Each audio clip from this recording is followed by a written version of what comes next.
So in this video we are going to look at how do we create a role from menu, or if the requirement is saying that okay, so I want all the transactions related to asset management, right? So there's a quick way to create this role. Okay, so we are in the PFCG, we are creating a role. So we are in the menu tab. So I'm going to say, I'm going to drop down from SAP menu, local.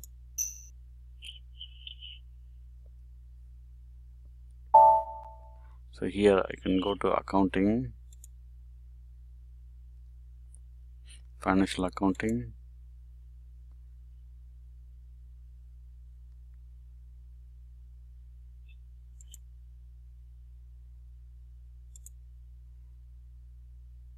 let's say fixed assets. So I want, let's say I want all the fixed assets ones. Okay.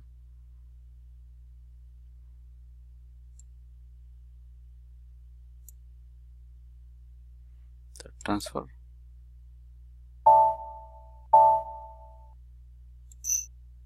Now I have role financial accounting, fixed assets. Okay.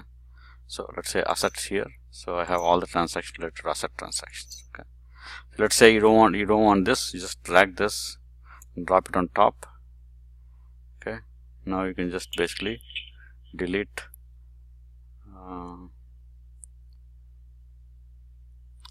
this menu,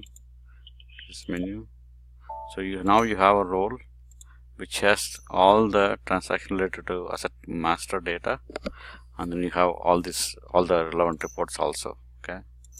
So this way you don't have to be looking for all the transactions. You can just basically pull it from the menu. Okay.